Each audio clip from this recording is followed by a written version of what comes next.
All right, we're back. Undaunted Studios. Sitting next to me is the host of the show, Joel Ahrens. I'm your co-host, Chuck Jones. And we are on episode 11. So good morning, everyone. Or good afternoon or good evening, whenever you choose to watch this. Before we get started, I wanted to introduce someone who's stepping forward because they believe public service still matters. Running for office isn't easy. It takes courage to put your name out there, listen to people's concerns, and work toward real solutions. Today, we have the opportunity to hear from someone who's very committed to serving not only her community, but also the state, addressing the issues that affect daily lives and bringing fresh energy and leadership to the conversation. Whether you agree on every issue or not, being willing to stand up and serve deserves respect. Please join me in welcoming legislator Tessa Schwanz of District 9 House, and she is running for re-election again. Joel, should we just go ahead and get started? Anything we want to talk about beforehand? Tessa, welcome to the arena. Thank you, guys. It's great to have you in here. It is really good to be here. Tessa Schwanz is a state representative who resides in, is it Hartford? I do. Northern Sioux Falls? Well, it's actually Wall Lake area, but yes. Yep. The address is Hartford, but it is Wall Lake area. So just west of Sioux Falls. Beautiful. Yeah. Yeah. And so you're representing District 9. Thank you for being here. And you are a freshman legislator? Yes, I am. And you're running for re-election. I am. So my name is Tessa. I live in District 9, which is the north and northwest corridor of Sioux Falls and Hartford area. It is a very diverse district because the district has a lot of Sioux Falls area, but then it also has a lot of rural area. And then it has a small town feel when you go to Hartford. So it's pretty dynamic in its diversity across the state. One little important fact is it was tied in population with District 11. And that was just a couple of years ago. But since then, if you go out to the west side of Sioux Falls, you'll see the growth happening, just on the west side of Ellis, on the north side, going out towards Cherry Lake. There's a lot of development happening in District 9 and a lot of exciting things that are going to be happening in District 9. So, it's a pretty populated area. And in my opinion, I think it's definitely grown in the numbers of people that I represent in that district. Well, here in the Sioux Metro area, population and growth is booming. It is incredible. It is. And the city of Sioux Falls on the west side, of course, as part of their expansion efforts, has slated the west side of Sioux Falls for the most immediate areas of growth. And you don't need to talk to me about growth. I mean, I live in Lincoln County. Yes. I could talk to you about growth all day long. Yep. But I think what the folks want to hear more about is about you. Yeah. And I think I first saw you or heard you at the Game Fish and Parks Outdoor Rec Center, right there across from the Butterfly House. That was a few months ago. Seems like a year ago. Gosh, now, it was cold almost. that day too. It was, but it wasn't very long ago. It was before the campaign season started to heat up. And we like to talk to people about their origin stories and where they grew up and how they grew up and why they got into politics. And I heard you give your origin story that day. And so, but we want to give our viewers the opportunity to hear that as well. So first of all, where'd you grow up at? All right. Well, I am the daughter of a farmer and a rancher.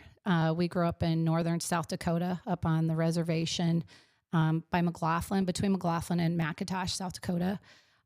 We had a family farm, family ranch, and grew up there until about the mid-'80s when my dad went through the farming crisis of the '80s, and that struck a lot of communities very hard, and it did strike our family. During that point in time, I was the last of 9 kids. we decided, Nine kids. Yeah. Wow. Okay. Yep. So I'm the last of 9 kids. I have 6 brothers and 2 sisters. So, our family dynamics were pretty interesting I was growing going to say, up. what's it growing up like in that household? Chaotic. What's Christmas look like now? Yeah. Well, my mom passed away in 92. So she has not been here for a lot of years. I was 22 years old when she passed away. And so after her passing, the dynamics of the family kind of changed a little bit. But prior to that, after the farming crisis, they bought a house in not Sioux Falls, in Spearfish. And so I ended up graduating from high school in Spearfish. So I moved there as a sophomore in high school. How'd you get back to the Sioux Falls area? Well, it's about a boy, So That's good. Yeah. yeah. Okay. So I met my husband in 2000, and then we dated long distance for about a year. And then I decided it's easier for me to move than for him to move. And so then I moved to Sioux Falls, and it was very scary. Isn't that how all great stories start out? Well, it's about a guy. It's about a guy. It's about a girl. Yeah. Yep, it's about a boy, and so we've been together for 26 years. And so we do have a blended family. So he had 2 prior and I had 1 son. And so we have a blended family, and together we have 9 amazing grandkids that are really just the pillar of our life. They are really the joy of our life, and they keep us grounded. So you came from a huge family, and you have a big family now, and Yep. you're living out there near Wall Lake. Yeah. But how do you get to the State House? How does Tessa Schwanz end up from McLaughlin, South Dakota, and coming down to the big city, and then ending up representing the big city in the state Yeah. legislature? What was the turning point? Yeah. Yeah, the turning point. I don't know if you guys remember, like back in the era of Obama, and I really started paying attention to the political arena of what was going on. And I've always been interested in politics, but I never thought that I myself would be running for politics. It wasn't really where I saw my trajectory. I'm a hairdresser, and I have a small business, and I have a family, and that was always kind of my focus. And then social media came about, with Facebook, and you really start getting integrated into understanding what the dynamics were facing our country. And so when you look at the dynamics of how our country has really gone, the Republican platform, and feeling like the people were losing their voice. And so I felt personally that through prayer and through talking to really close friends and family, that, if we're not going to do something, then we're going to get what we're going to get. And so it's time that people rise up and not feel intimidated, not feel afraid. Don't think, oh, I didn't get enough education, or maybe I'm not the right person. But if God puts it in front of you and he tells you and shows you that there's opportunities for you to do it, then definitely maybe it's time to take a stand and to let your voice be heard. So I just happen to have a couple of good friends, that really talked to me about this, and they encouraged me. I talked to a pastor. He encouraged me. And then, of course, I talked to the big one, which was my husband and my family, and they encouraged me to do so too. And so I started my race in 2024 pretty late in the game. And so I was the I call it my Seabiscuit race, because I was I was coming from behind. And so it's through the hard work, grit, the tenacity of what it took to stand and, really get a good group of people around me to just kind of help catapult me through the general and in through the primary. Go ahead. I was just going to say, you said something early on here in what you just explained, and Joel asked this in a previous episode, but is social media and Facebook the new public square? I thought that was a great question you had in a previous episode. How do you, Kirkman? Because you did just bring that up. Mm-hmm. Yes, I do think, it has given people kind of an avenue to explore their voice and to do it in a way to where it is the public square, but you're not putting yourself out there physically. It's important to remember that, your posts have consequences, and what you say has meaning. So when you put thoughtful posts out there and you try to stay on track of what it is that your vision is and not focus on the negative, I think that that's a really important tool to use as a part of your tool chest. Thanks. Yeah. So, you are a small business person. Yes. And you run a small business, and so you got to do the taxes, and you got to do the compliance, and you got to make payroll, all of that. And you're a hairdresser. How long have you been in that business? And I'm going back to what I heard you give your presentation a couple months ago. How did that inform or educate or help assist you in thinking you were going to run for office? Yeah, that's a very good question. So in my profession, I went to beauty school in 1990. And so I've been in the business for quite a few years.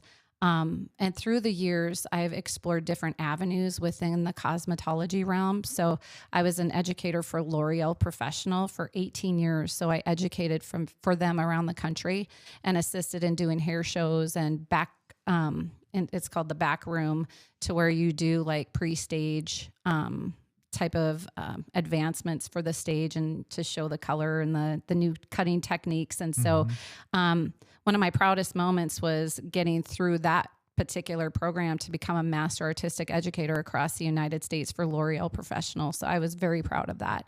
And it has prepped me for, standing in front of the public and talking to people, because behind the chair, it's really interesting because, even just to sit here and tell my story, I'm used to having more like back and forth to where you have, the rapport, which we are, but it's important as, a cosmetologist that you not only talk, but you listen, and then you discern, and then you make your adjustment and how it is that you want to approach the situation. And so it has taught me a lot about that. And I do think that that's helped me in the legislation, because I try to be more of a conscientious thinker and try to discern on the topics that we're talking about, and then I'll give my opinion.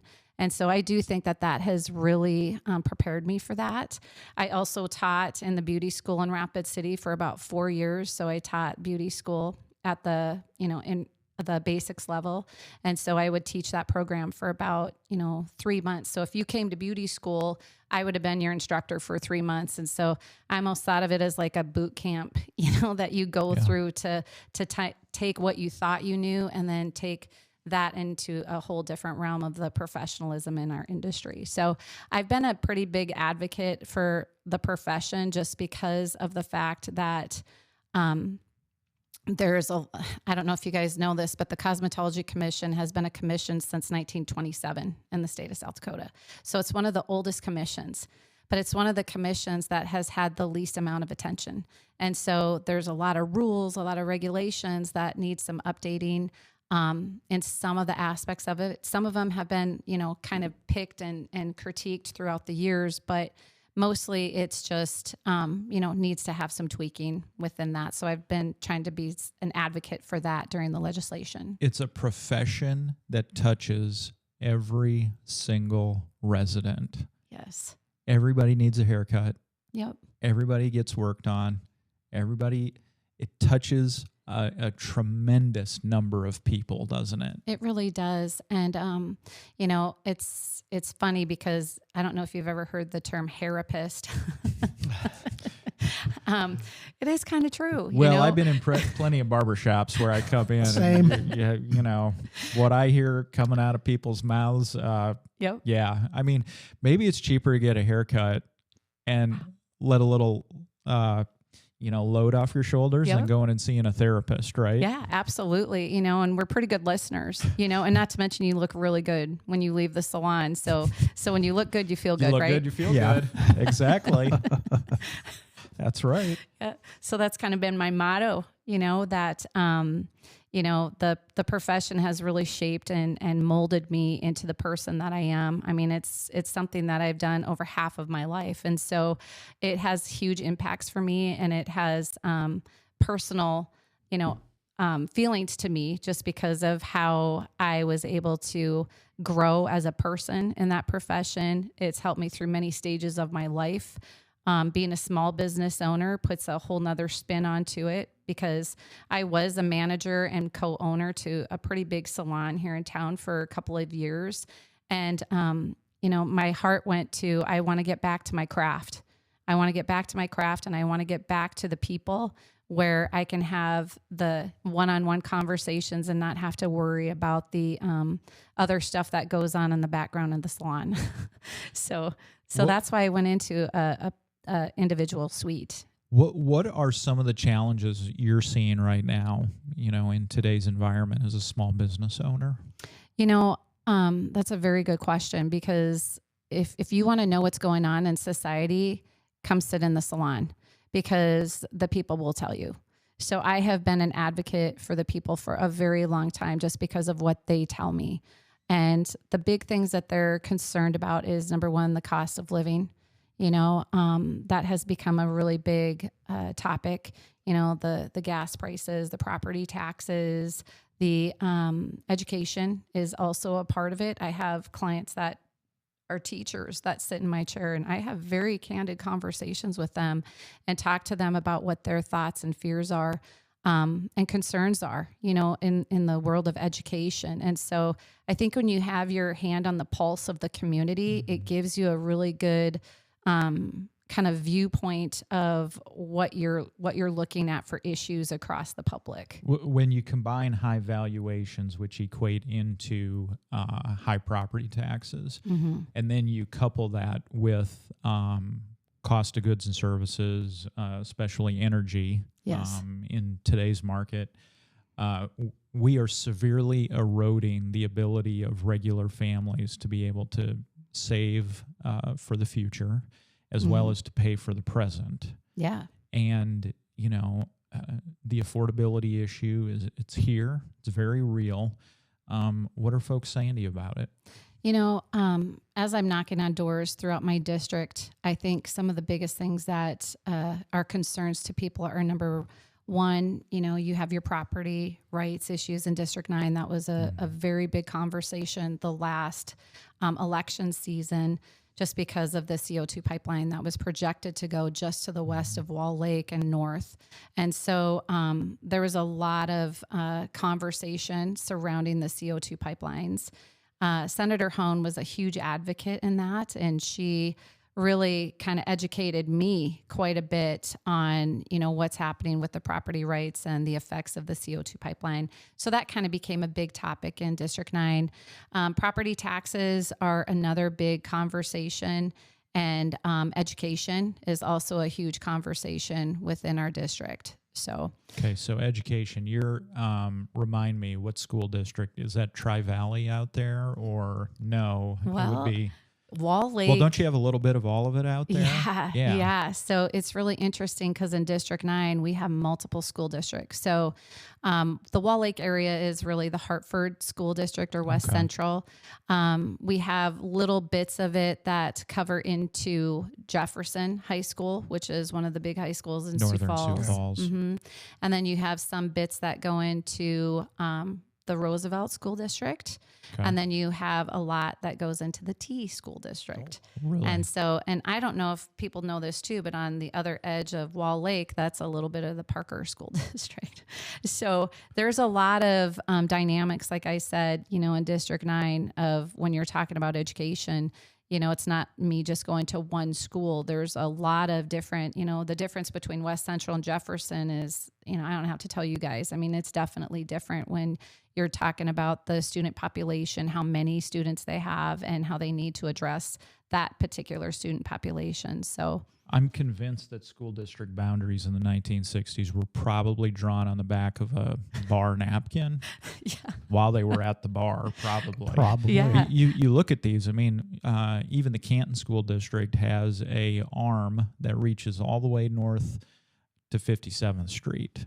Oh my gosh. So how does Canton, think about it. At one time, I think, 10, 15 years ago, people in Canton thought about actually putting a school using that little sliver of land that went all the way north of putting a school district there. Yeah. I mean, thankfully they showed some restraint.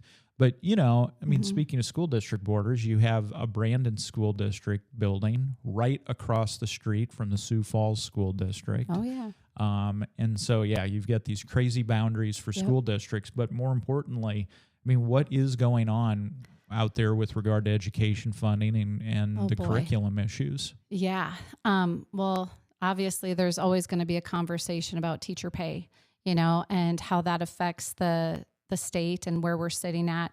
I was lucky enough to be on the Teachers Compensation Review Board last summer, and we had 3 meetings throughout the summer that helped us to come up with some sort of a plan or recommendation that they recommend to the governor. And so that was started in 2015 by the Blue Ribbon Task Force. And so that was under the Dugard administration that started, just because the teacher pay at that point was so low. I'm proud to say at this point in time, through the Department of Education, Dr. Graves, they have solidified that the teachers are sitting 46th in the nation for teacher pay. Some people will look at that and say, oh, that's not so great. And some people will say, well, we've moved up how many levels since we were sitting 50th. So, it takes time. Like I was talking, you have to kind of click it back. And so, it's important to know that every time the teachers' pay goes up, so do other states. And so it's really hard to get even one level of a jump on another state. So being 46th is pretty good. I also think it should be stated that, the first teacher, when teachers first come to South Dakota and they first get paid, that their salaries are ranking 27th in the nation. So they are, and that's information that I got directly from Dr. Graves, that, first year teacher pay is ranking at 27th in the nation. Yeah, and you have to factor in the cost of living, of course, Yes. too. Cost of living in South Dakota is much cheaper. Yep. So just because a teacher in New York or Connecticut is on the number 1 and 2 list, I'm probably making that up, but I want to say that they that's used true. to be. And but the cost of living is similarly as high as well. Yep, and they actually went through that in the Compensation Review Board. They call it a price parity. And so the price parity, between us and other states, we're actually ranking higher than some of the states around us. So obviously not Minnesota, because Minnesota is going to have, a higher teacher pay, but they also have a higher tax bracket and a higher they also have cost of living. They also have an income tax, Right. And they also have people burning down their cities too. Right. So There's that. Yep. So take that for what it's worth, Minnesota. Nobody here in South Dakota is burning down our Right. towns. Yep. But when it comes to this education issue, Yes. obviously there's the huge interplay with regard to property taxes. And so basically, I don't want to say in most school districts, but at least, here in Harrisburg, where you're located right now, 50% of it is state aid, and about 50% is what we call the local effort, right? They use that term. And the local effort is what they raise from the property taxes. Yes. And then the state aid, of course, is what the state kicks in through a combination of primarily General funds. Yeah, general funds raised through sales tax money. Yep. And then, of course, a few years ago, they did kind of the little, I don't want to say little, but they did a fix, right? They kind of toyed around or monkeyed around with trying to increase the teacher pay by doing, by making another Revenue source. Yeah, I don't know how to explain it best. You're in the legislature, you're hearing from these folks all the time. Are we funding, is education adequately funded in South Dakota? Are we funding it correctly? Maybe it's not the issue of how much the dollar amount is, but maybe it's the mechanism by how we're doing it. Can you talk? What are folks saying to you when you're knocking on doors out there about all of this? When you're knocking on doors, you have maybe a 5-minute conversation Right. that you can really get into this. But, and you have to bear with me, I'm still a freshman with some of these statistics. But during the Compensation Review Board, I did learn quite a bit, and so the recommendation, number 1, was to leave the metrics unchanged for the teacher salary during the 25-26 legislative session. And so they were able to, and if you remember, Roden didn't want to do any type of a pay increase or even just a consistency with that pay for the teachers. And during the legislation session, we were able to find that and actually increase it by, from 4.3 to from 1.3 to 1.4%. Yeah, so, I think he was the first governor since Dugard who proposed either a flat or nothing. Yeah. Yep. Was there a noticeable shift or any change from Governor Nome to Governor Roden?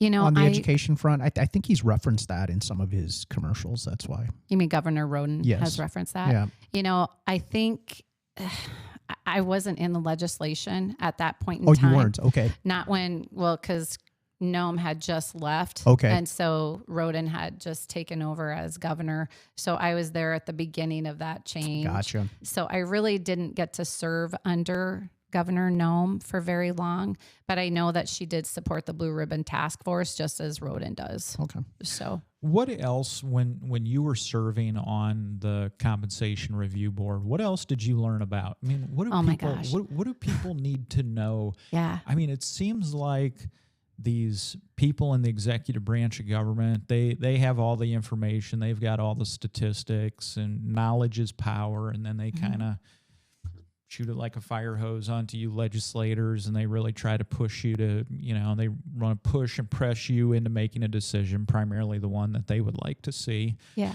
And, you're the people's representative, so you kind of have to give them the, you're taking the best knowledge and information you get from the executive branch, but you're taking it back and saying, hey, hold on a minute here. Here's what the community thinks. Right. You've got constituents who are superintendents, who are teachers, but then just regular taxpayers. What else are they telling you about the statistics up there we need to know about? Well, there's quite a bit. Yeah, in addition to all the other legislation you got to keep up with. Yeah, this is just one part of it.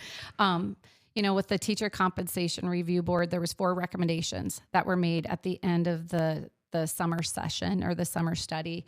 So the first one was to leave the metrics. The second one is because of the K-12 shortages, because teachers are leaving the profession K through 5.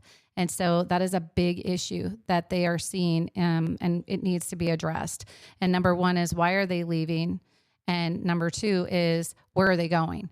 And so and what can we do to help keep teachers within the teaching profession, especially K through 5? And so and they're leaving before retirement, and what other opportunities. And what we found is student behavior did have an effect on some of that. And so that was brought up during the Teacher Compensation Review Board. The third recommendation had to do with time that students pay in school versus sports. But the big one was the fourth recommendation, and it was to attract and retain teachers, have the Department of Education draft a study on best practices on the presence of smartphones and the effects of personal technology and student behavior. And so that was a big one. So that was why you saw SB 198 come across the desk this year, which is the cell phone bill that Senator Carr had brought across. And then it was also an effect to HB 1017, which was brought forth by the Department of Education to permit the Board of School District to require that certain students receive instruction in alternative settings, and that's from violent behavior. So if there is violent behavior that was happening in the school with the passing of HB 1017, the teachers and the administration and the board are able to address the violent behaviors. Now, it does need to be said that this does protect kids that are on 504s, on IEPs, on any type of special needs, within that school program.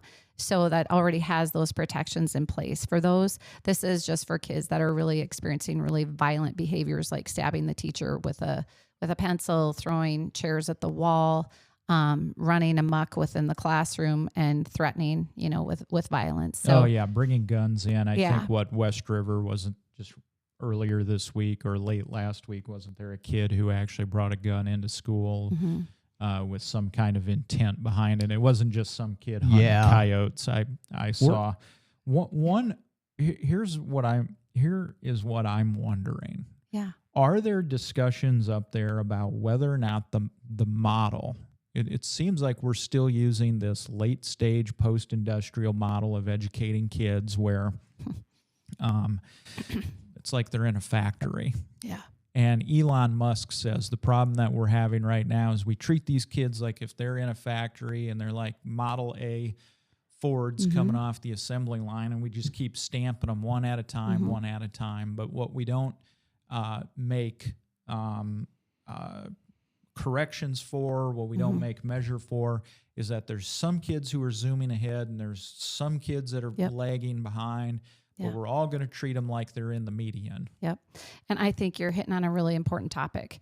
Just because one student learns one way doesn't mean that every student learns the same exact way.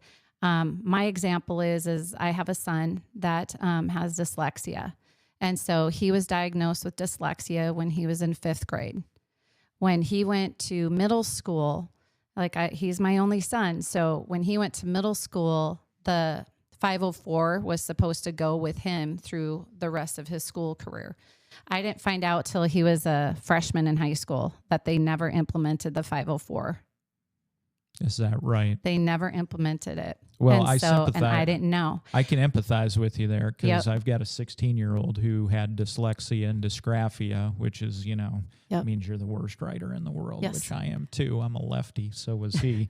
But I mean, and, he powered through it and has, some of the issues with dyslexia have diminished over the years, as they do for some kids, but they don't for others. Right. And, so what's going on with these, with these schools when that happens? I don't think it was intentional. However, it was impactful in my son's life. I had to basically figure out, because it was another teacher through Roosevelt High School that actually told me this. And so I was able to get him into a program up in Brookings that dealt with dyslexia and get him into a schooling that cost me around $5,000 out of pocket to get him into schooling, to teach him how to work with they call it the gift of dyslexia, and learn how to do his combination of learning between tactile learning and auditory learning. And so, because you're visual, it's like a 3-dimensional thinker is what you are when you have dyslexia. That's right. Kids with dyslexia just got to learn. They learn differently. They learn different. It does not work the way that the model presented in the classroom works. Right. And it's one of the stats is 1 in 5 kids have dyslexia. And so what we're looking at is a model within the traditional school setting where are we able to hit these kids and get them the help that they need prior to having maybe a loss of self-confidence, a loss of, friendships because they're not having the confidence. And does that put them into a different trajectory with behavior? And so, I do think that we need to start looking at it a little bit differently. Charter schools did come across the legislation this last session. They did not pass out of the Senate. It was actually a tie vote, 17-17. Which means it's a fail in the Senate.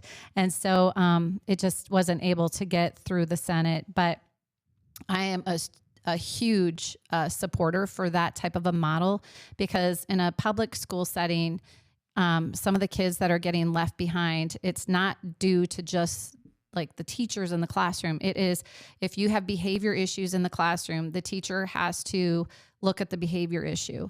If they have a gifted kid in the classroom, that gifted kid could kind of rise above and move forward without a lot of teacher guidance. So it's the kids in the middle that are really kind of getting left behind that are the real important players of, where are these kids going to go? What's their success story look like? What does their self-confidence levels look like?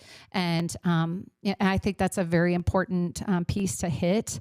And legislatively, I think, one way of looking at that would be to implement a charter school model, which is already implemented in a lot of states. There's only 3 states that do not have charter schools, and South Dakota is one of them. Yeah. What is the resistance? I mean, I follow all the legislation. I mean, these superintendents, they lobby very heavily. They seem to be of the belief there's only one model, and that is the public school system. And we'll live with parochial schools because, they've been around for such a long time. But they just seem to be very zealously guarding their turf. Yeah.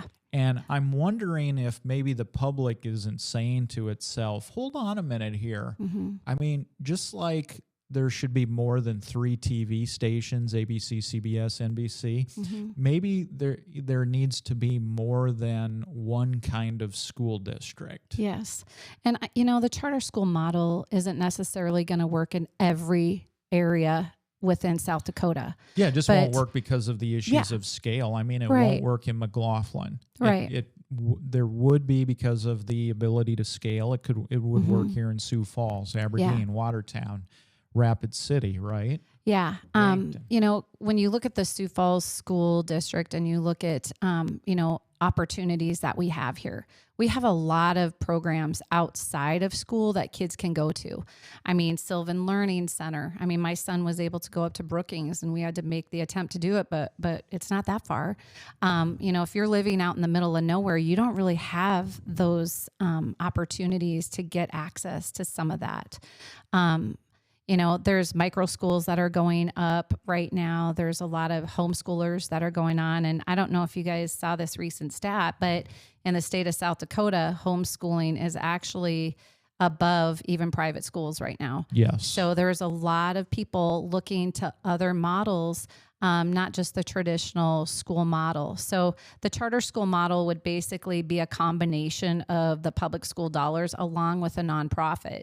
And so that combination or that partnership between the two would actually create a collaborative criteria for the school and a curriculum that's going to be for the needs of the child, which is so important because we can't just think about institutions. We have to think about what's best for the child and what atmosphere is the child going to get that they're going to, number one, thrive in, number two, be self-confident, number three, not everyone's on a trajectory for a 4-year college. I wasn't.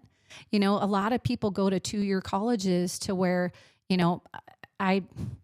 you can have those types of capabilities when you're in a charter school to get them into a trajectory of a 2-year or a tech school versus going to a 4-year. So I think it just handles things a little bit differently. I'm glad you brought up micro schools. There's a micro school being built less than a block and a half away from where we're sitting right now. She's the lady who's putting that together is fantastic. It's going to be K through 3. Yep. She also happens to run a daycare, so once the kids get done at the daycare, they're just going to go straight over to the K through 3 micro school. Right. So I think those things are exciting because they are different models. They represent competition. Yep.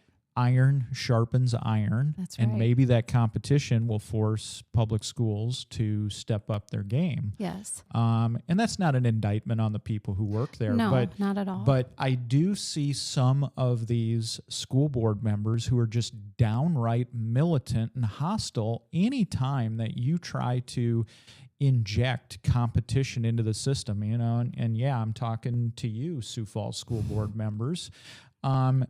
There's a big gap between who sits in the legislature and who sits on the school boards, isn't there? Yeah. Yes. Politically, ideologically. Yep. How do we bridge that?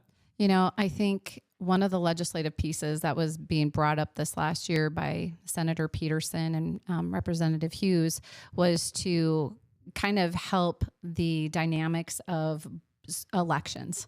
Of when the school board elections were and the percentage of voters that we're having in school board elections. And so it did not pass, but it would have been a great way to, number one, get more time for opt-outs. So if Sioux Falls School District decides to opt out, that we're able to get more signatures so that the people have more of a say in whether or not they want that opt-out and increasing the property taxes, or if the school board elections obviously matter, so school board elections matter in the city of Sioux Falls. They matter in a lot of other districts, but, being able to get the people there to vote is really just as important as who is getting elected into these positions. And it should be stated that the number one opponent, hostile, militant opponent to those pieces of legislation were the school districts. Mm-hmm. They are probably the very same people who, if I look at their Facebook sites, they talk about wanting to defend democracy and protect democracy and all this. Yeah. But then when it comes to increasing the opportunities for voters to be able to vote and have a say, i.e. expand democracy, they are the very same people who are turning around and opposing those types of legislation. Yes. I mean, you saw like in the cell phone bill, which was SB 198, that they were actually divided. Right. So you had one part of the school group that was for it and the other part of the Department of Education that was against it. And so you saw kind of a divide in that, leaving it to local control or creating a law that it was going to become mandatory across the state. So, there's kind of both sides of that sometimes. And I understand that. I also understand that, the school systems have a big, they've kind of become the fixers for everything, right? They've had to become, they think that they have become the parents, but the parents are saying, no, you haven't become the parent. We are the parent and we get to decide. And so I think there's a little bit of a shift in thought process between parent and school and what that really looks like. That being said, the school districts, they have a lot on their plate for budgets, right? So if you look at the budget, $350 million budget here in City of Sioux Falls. Yes. That's a lot of money. That's a lot of money. I know some of the people that I have talked to just within the district, they're like, well, why don't we use the money that was allocated for video lottery for education? Why isn't that going directly to, education? And so, that was a very interesting thought process to me, and I did some research on it. And what I've found is that the video lottery brings about $100 million in revenue a year. Well, the school uses about $900 million in revenue a year. So even if we did allocate all the video lottery dollars just to education, it would never be enough. And so that's why the video lottery dollars are put into the general budget to kind of backfill and fill in for the areas that video lottery is not able to completely, supplement that. Yeah, and if we take a little trip down memory lane, I mean, I think you probably hear those comments from a lot of people who they remember the public statewide campaigns regarding video lottery. Yep. And the video lottery people who are actually the vendors who run the machines, they sold the state on, first it was going to be property tax relief. Yep. What was that, 20 some plus years ago? At least. And then, so first it was property tax relief. Yep. Then, it's going to help the kids. The kids are going to be able to get, the guys who stood to make the money off of it sold us a bill of goods when they told us it's going to go for this and it's going to do this and it's going to do this. And then ultimately the legislature steps in like it does with a lot of things and just says, well, we're going to just dump it into the general fund and go from there. Because I hear the same comment from a lot of people. Yep. And from my understanding, that's why that decision was made many years ago. I think that, we have an opportunity with the school systems right now to look at ways that we can cut spending. Like what are some things that we can do to cut and reduce some of the spending? Right now their property liability insurances are going up anywhere between 17 to 22% a year, which is a big jump for property liability insurance. So I think that some legislation should be brought up. And they only have one vendor, by the way, across the country. There's one vendor for property liability insurance. And then another thing is they have experienced an uptick in their utilities. Well, why couldn't we find some sort of a cap that they could have for education, for utility expenses, and, kind of cap that off? I mean, I'm not saying that those actually, are being worked on, but it's just some ideas that I've kind of thought of, what are some ways that we can kind of start to reduce some of the spending that they're having to have within the school districts. I was just going to ask you that about spending. Yeah. And Joel and I have had this conversation too, but why isn't there a reluctance to reduce spending, but people just want to swallow increased spending? I mean, maybe not just swallow, but once things are taxed or spending increases, it's hard to roll it back. It is. It's very hard to, once it's already in your budget, it's hard to go back and say, well, what do we cut out? So for me as a small business owner and being, we have our home budget, right? If we know that we're not able to make ends meet on one portion of it, what do you look at? You look at areas that you need to cut back on. Like maybe I don't need the Netflix. Maybe I don't need the, coffee runs. Maybe I don't need, so you start cutting back on some of those areas that maybe you can, I'm talking like the things that aren't, essential. And so you start cutting back. And so I don't know if there's ways that we could go through some of the cutting of the spending issues within the schools formulas, but I do think that it's something to look at. Can we clarify this too for listeners? Yeah. You've been in the legislature. I've been in the legislature. Can we just kind of peel back the veil for the leadership, the governor's office? I mean, you're a freshman legislature. Yep. You find it other people can be more effective because of their relationships, because how long they've been out there. Yeah. Committees they're on. You see what I'm getting at? Mm-hmm. Yeah. I think that there's, it's a whole different beast when you're going from, regular citizen life going out to peer and really trying to figure out the dynamics of how all this rolls, right? But I do think that for the most part, the leadership that we had, in the last two sessions, it was grassroots leadership. And the leadership that we had was about the people and for the people.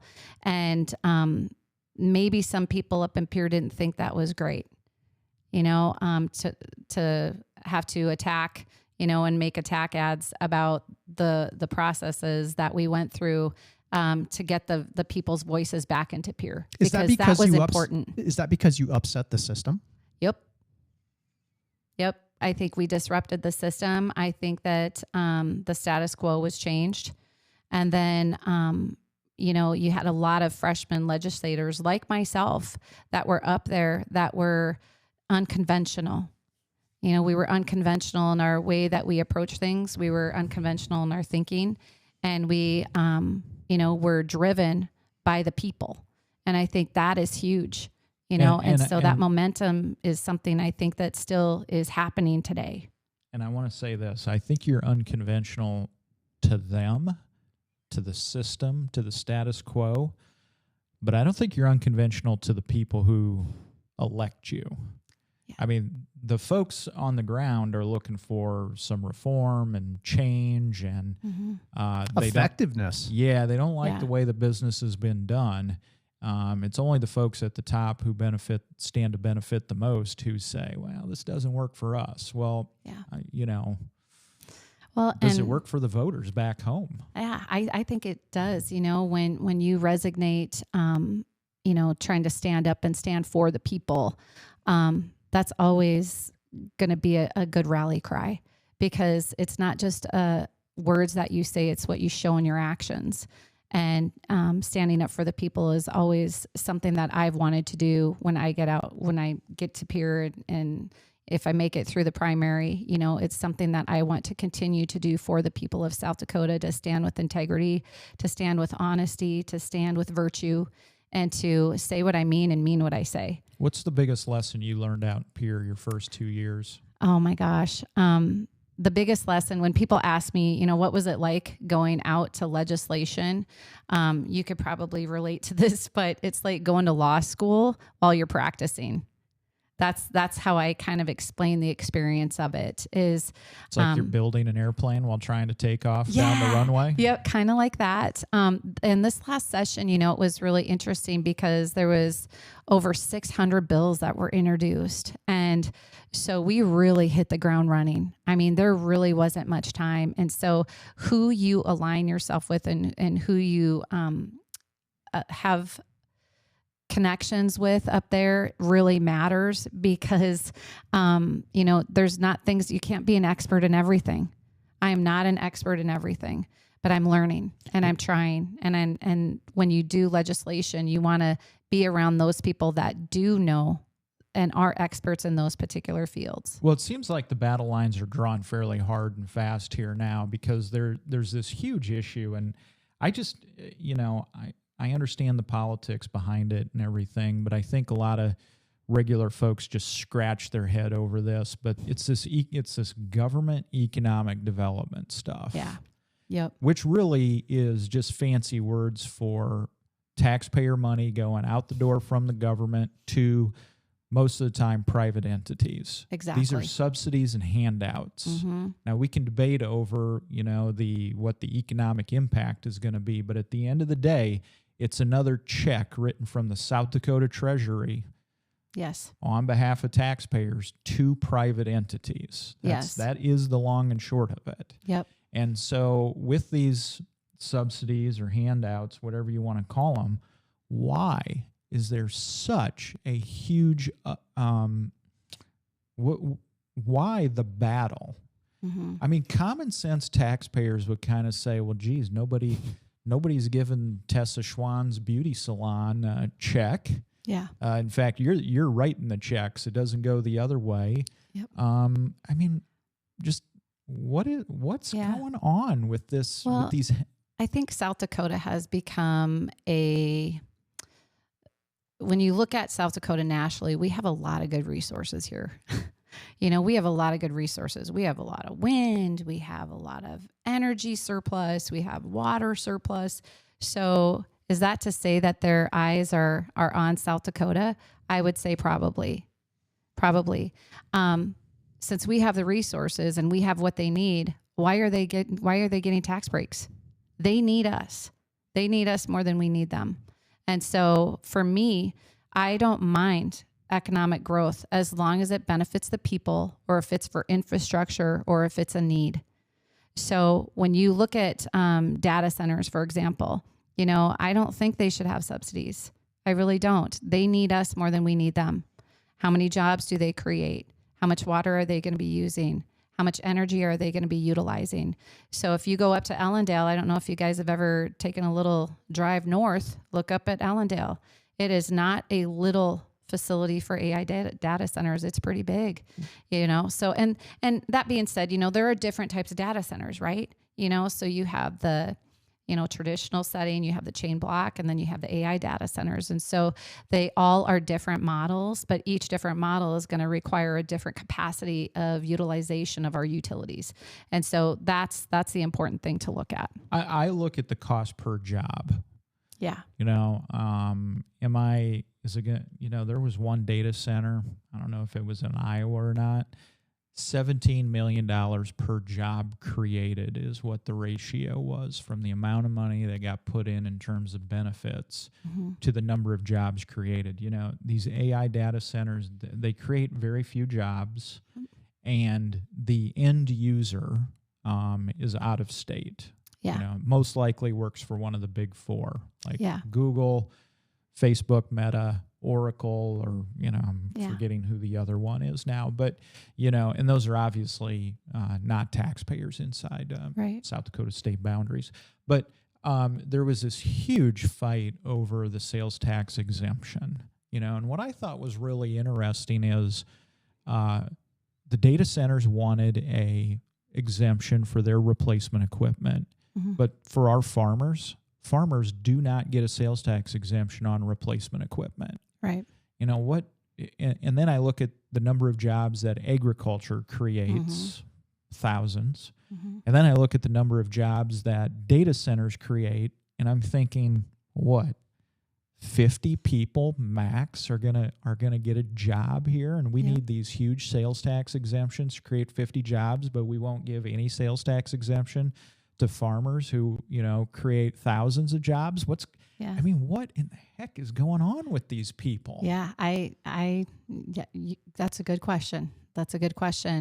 For me, when I look at, the AI data centers and having them have subsidies with the lack of what they're bringing back to the state, I just think it's unbalanced. I just don't think it's a balanced partnership. And so for me, if you're doing something and it's for the betterment for the people of South Dakota, then there should be a balance to both ends. And so for me, when I look at it and it's unbalanced, then it's good for one person. And who is that? It's the data center. And so, I believe in organic growth. I believe in growth that's natural to South Dakota and beneficial to South Dakotans. I don't mind sharing some of our resources, but I don't think some of these data centers have the ability to put caps on how much they're going to utilize some of our resources. And so that's a big red flag for me. Well, and they're just wildly unpopular too. Yeah. I mean, they're just, people have had enough of it, and Yeah. they don't like the idea. 70% is that Yeah. some of the stats I've seen nationwide. Yeah. And here's another good little stat for you guys is, in the America as a whole, in the United States, there's over 4,000 data centers. And in the Republic of China, there's 400. So when you look at those statistics, like look at how many data centers are coming across the United States.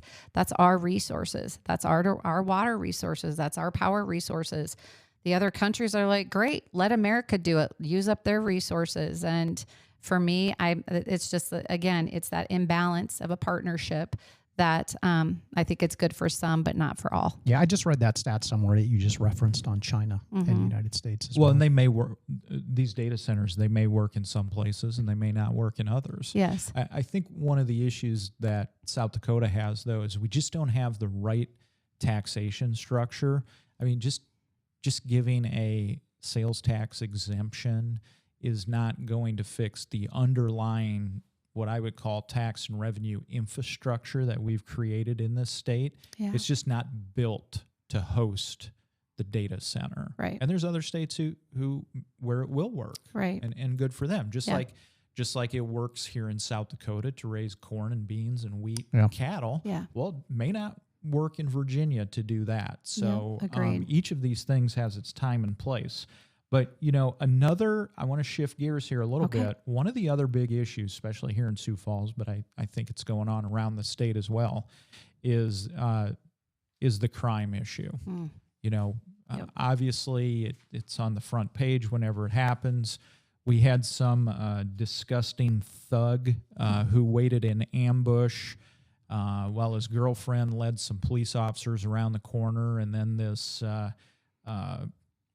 I don't even call him a human, but subhuman person sat around the corner and shot this law enforcement officer Yes. while he came around the corner. Yep. And It's that was horrifying. somebody who had been on parole. And as you know, parole is for people who have been previously sentenced or incarcerated, and then they are supposed to live out the remainder of their sentence in the community. Right. And, 50% recidivism rate here in South Dakota. Yes. We have just yesterday I talked to an attorney at the courthouse who was educating me on this. 3,000 people a year who enter into the system, 3,000 people a year who come out of the system. Yeah. 1,000 of those people, are considered, I think 1,019 were considered technical parole violations.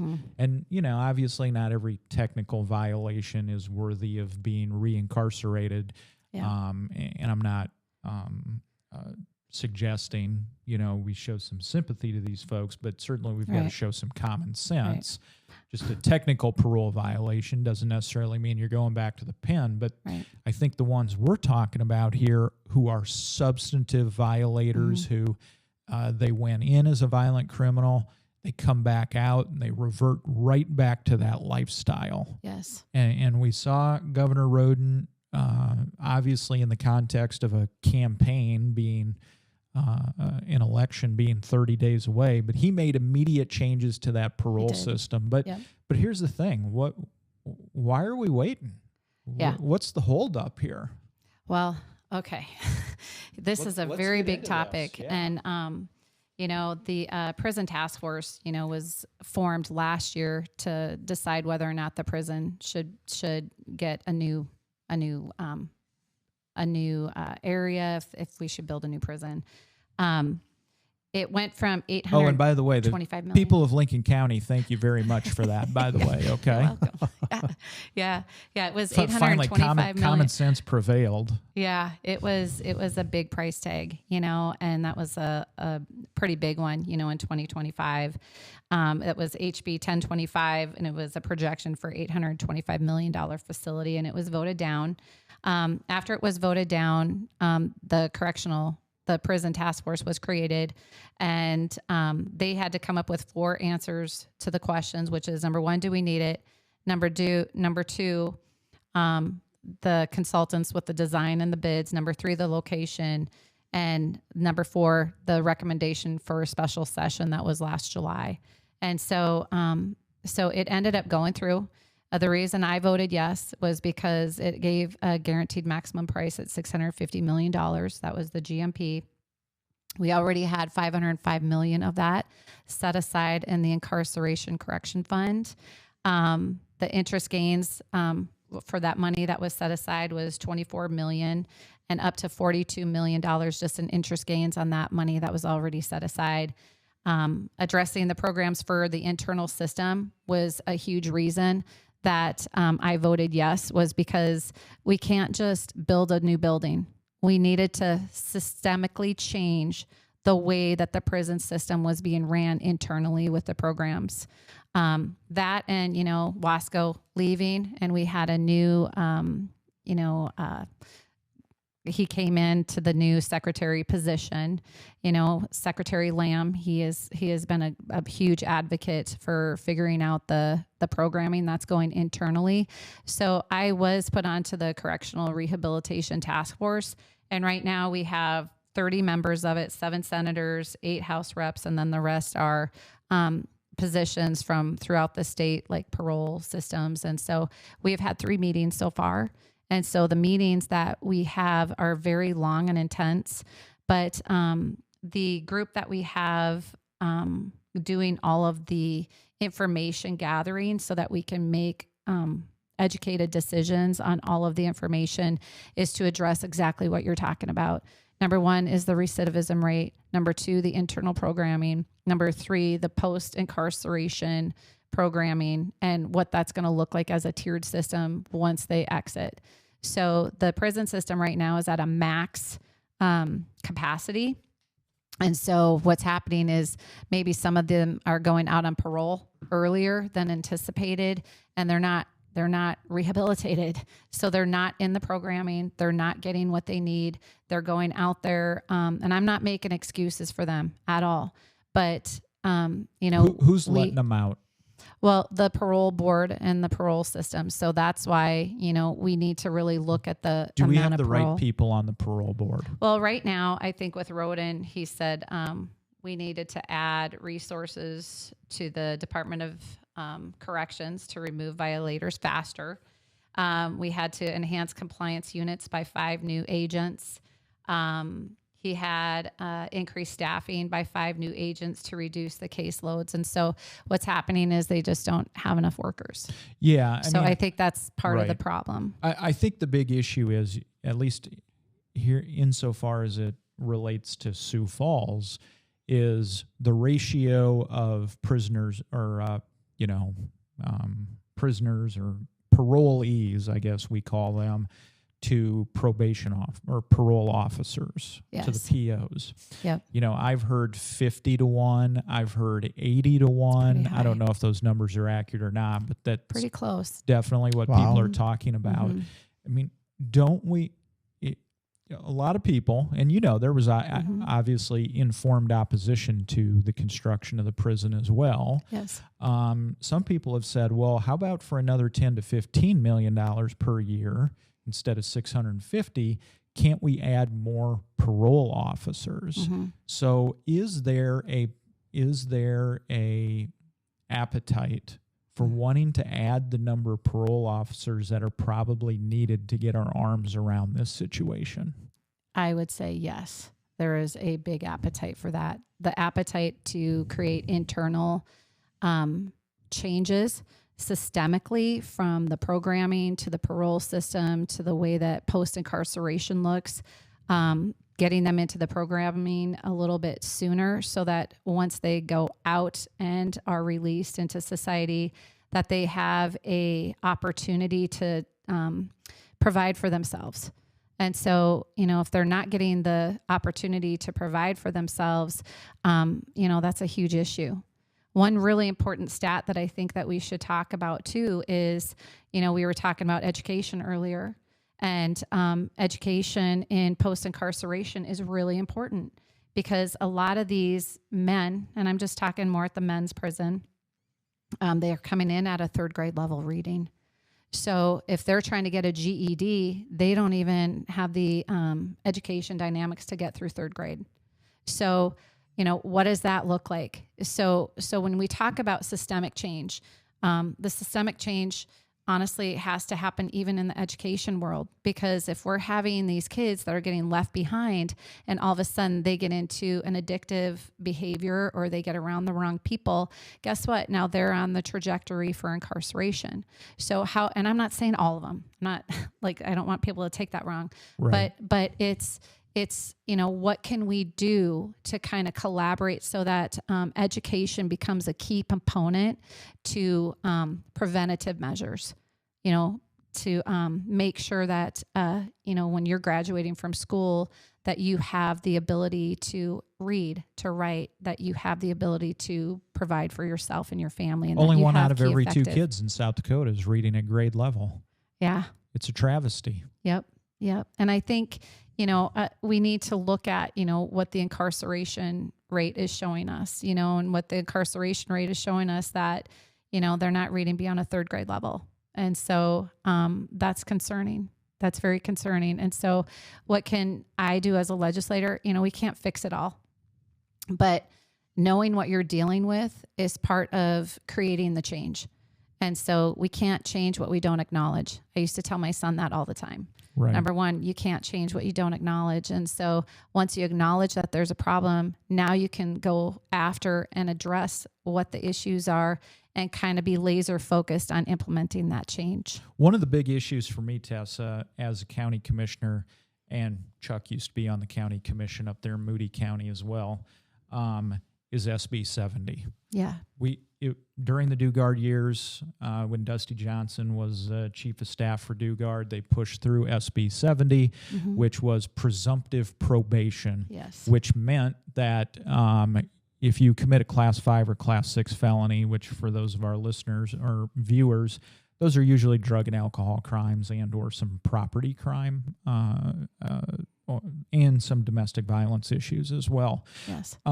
What we're seeing at the county level here, and I'm sure you hear this, is that we have these frequent flyers. These are people who otherwise, without SB 70, would not be presumed to have probation, and instead they would spend their sentence not in the community, but they would spend it being rehabilitated by the Department of Corrections. Yep. We at the county level, we don't have the resources to correct these people, to rehabilitate them. That is a function of the state. That is not a function, that should not be a function of repeated prosecution and short-term stints in the county jail. Yes. We need the, counties and property taxpayers need the assistance of the state, but we know why it happened. It wasn't because of this touchy-feely, well, we think it's better off if these people convicted of these crimes should just be in the community.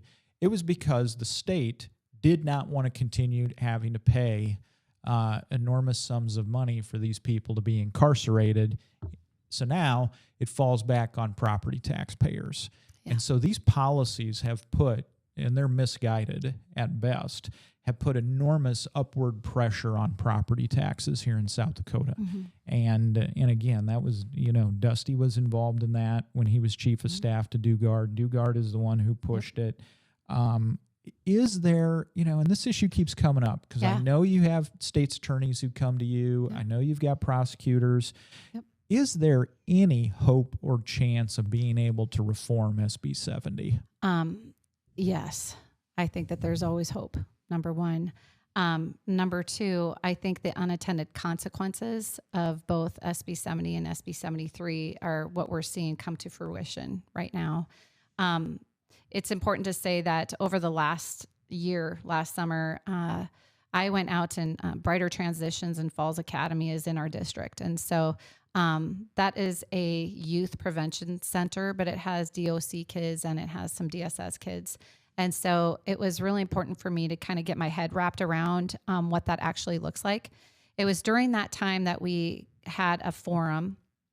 We called it the Encompassing Youth Forum, and we invited 37 legislators, superintendents, and 9 different preventative agencies from across the state It was held in Sioux Falls at Thunder Road, and it was also held up at McCrossen's Boys Ranch, where we could really take some tours and people get their head wrapped around of what this actually looks like. It was during that time that 6 superintendents, and I give them kudos for this, is they explained that to us. They were talking about SB 73, SB 70, and how those had direct impact on behavior issues in schools and what they were seeing as far as numbers.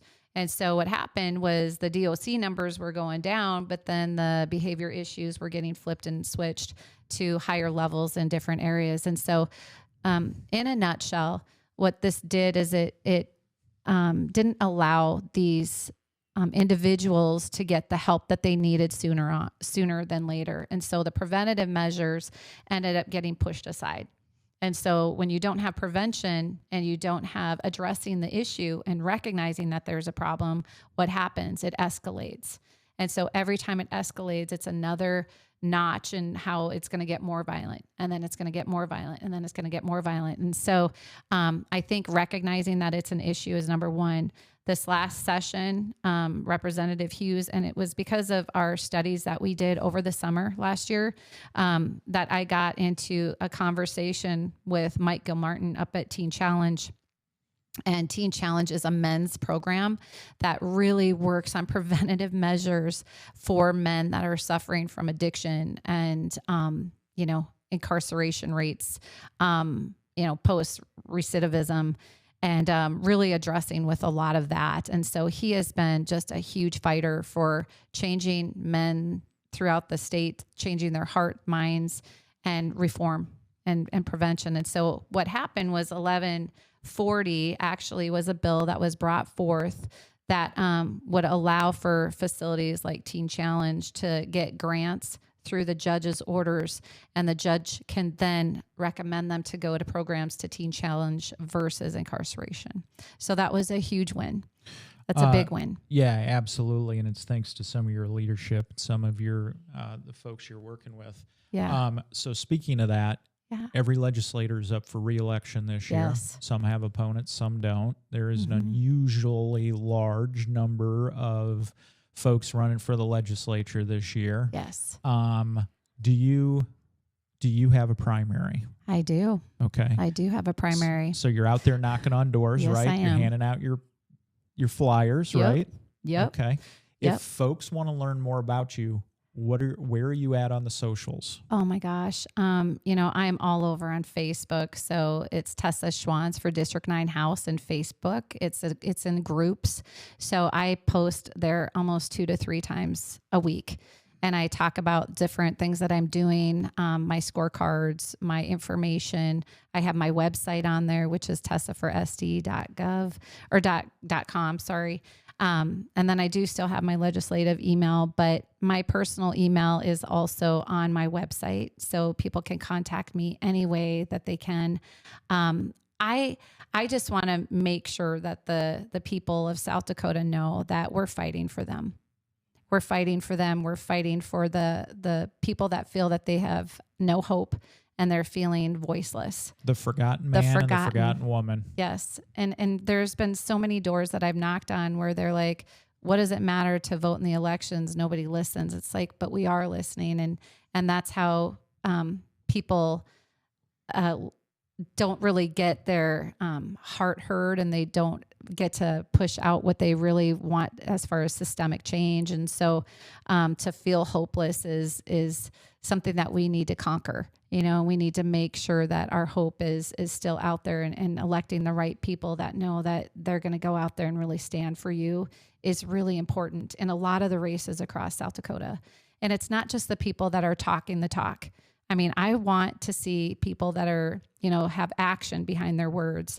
And if you see that in your candidate and you know that they're not just saying the nice fluffy words that make you feel kind of good for the moment, but they're actually doing the hard work and the grit that it takes to sustain, their position and to sustain what it is that they're trying to do for the good folks of South Dakota. I think that's how you base your validity on your client or on your candidate. Okay, we want to end the show with some politics, of course. We are 2 weeks away today from the primary. Yeah. And unless you've been living under a rock, there's a governor's race going on in this state, isn't there? Yes, there is. Do you have a horse in the race? You know, I do. I do have a horse. And the reason that I do is because of the very things that I just said. You know, when I look to somebody for leadership, I want somebody that's not just going to, you know, talk the talk, but they're going to walk the walk, that they've been in the trenches, they've been fighting, if it's for property taxes, if it's for property rights issues, for the, election integrity, for pro-family and pro-life, you know. I want somebody that's really going to stand in the trenches with me, and I know that they have my back and I have their back. And so I do have a candidate, and that would be John Hanson for governor. All right. Yep. I think John Hanson is winning the Undaunted podcast horse race here as well. Seems to be. Yeah. Yeah. So there you go, folks. Tessa Schwanz, state representative for District 9, has been our guest today.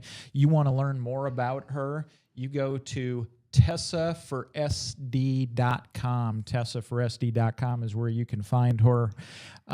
Chuck, you want to take us away? Yeah, and just a listener brought something up to me. It doesn't necessarily have to be the man in the arena. It can be the woman in the arena as well, and I think we have delineated that with a previous guest as well. Thanks. So, Representative Vanessa Schwanz, Tessa Schwanz. Yep. I got to get that right. That's okay. Hey, thanks for joining us today for episode 11 on the Undaunted podcast. Thank you. Thanks for taking time to speak with us and for sharing your vision, priorities, and the commitment to public service. And thank you to everyone here for being part of our conversation. We got to keep people engaged as we keep democracy strong, even in the state of South Dakota, not just the United States. So no matter where you come from or what perspective we hold, opportunities like this remind us of the importance of listening, asking questions, and staying involved in the future of our community. So until next time, stay curious, stay engaged, stay informed, and above all, stay undaunted.